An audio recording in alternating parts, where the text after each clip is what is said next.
मैना देवी बोली, नारद जी ने बताया निश्चित ही श्रेष्ठ ही होंगे, दुनिया के लोग तो पुष्प के श्रृंगार इनने सर्प के किए, सुंदरता ज्यादा है हमारे दामाद की, इसलिए सर्प से ढक रखे नजर नहीं लगे।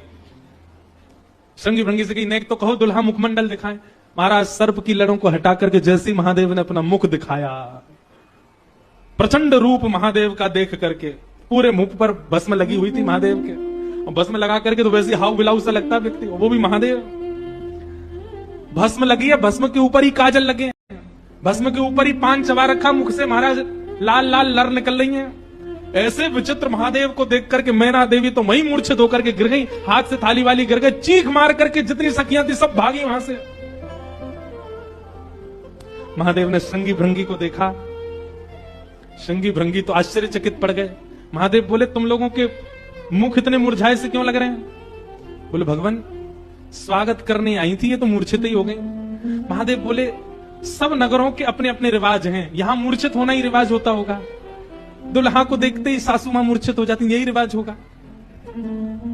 चलो अपने जनवासी में चलें, और जनवासा कहां है? शमशान घाट। चलो अपने जनवासी में चलें, और जनवासा कहां है? शमशान घाट।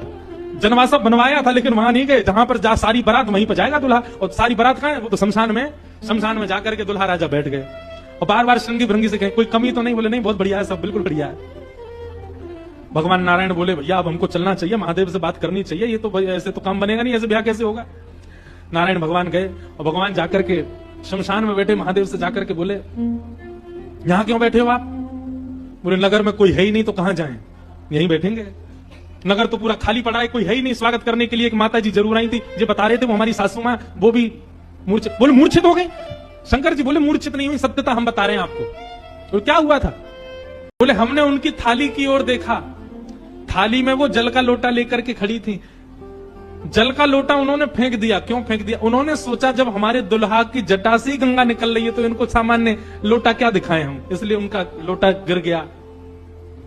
हमारे जटा पर जब उन्होंने सुंदर चंद्रमा को बैठे देखा तो उन्होंने कहा, जिसका तिलक ही चंद्रमा है उसको हम रोरी चावल क्या लगाएं, इसलिए रोरी चावल छूट गए।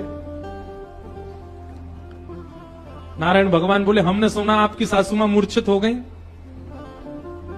बोले, मूर्छित नहीं हुई तो दुनिया की सास जमाई की आरती करती हैं, बलैया लेती हैं, दामाद सासू को प्रणाम करता, पर हमारे रूप पर न्योछावर होकर हमारी सासू मां ही दंडवत करने लगी हमें, मूर्छित नहीं हुई है। शंकर जी को हृदय से लगा, कितने भोले हैं आप।